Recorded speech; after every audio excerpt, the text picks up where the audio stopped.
Tried to be honest with you. Can we change the subject now? No, I don't think so. It doesn't make any sense. I mean, where did Rebecca and I fit into this non-physical marriage? Your mother and I agreed that we wanted children right from the start. OK, so you had sex at least twice. No, I'm sorry, Dad, but I need to know. Was she allowed to have affairs the rest of the time? Did she? I never asked. Because you didn't care. Of course I cared. I loved your mother very much. Oh, well, you have a funny way of showing it. Well, I don't understand why anybody would go into a marriage like that and unless they were trying to prove something. What's that supposed to mean? What happened to you in prison was terrible. Nobody would blame you for not wanting to go back. Maybe that's why you got married. To prove that they'd turn you into a red-blooded heterosexual male. Don't be ridiculous. It was over 50 years ago. It's not illegal anymore. Have you always been gay? I don't know how you could even ask that question. You told me that you'd talked to your mother about our marriage. Surely you can see that if there'd been any truth in it, she would have known. Or maybe she was just too trusting. I know I was.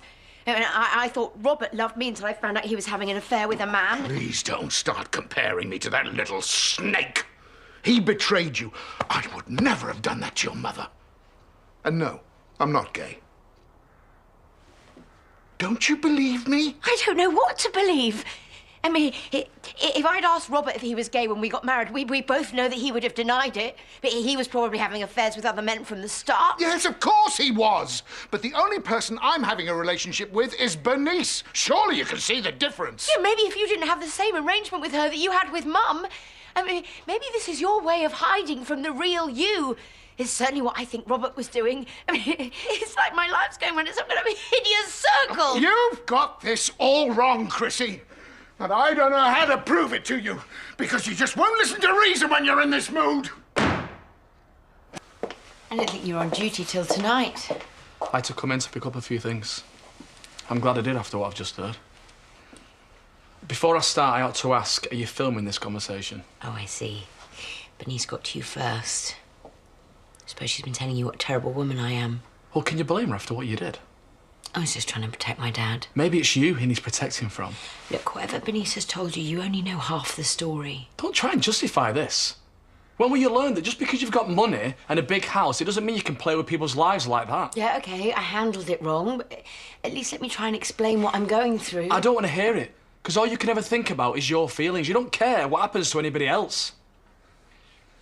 Tell your dad I'm sorry, but I can't work here anymore. You can have your cottage back as well. You don't have to go. Thanks, but I don't really fancy living in a house rigged with cameras. I've taken them all down here. I promised Bernice no more spying, no more filming you. Please don't move out because of this. I have to.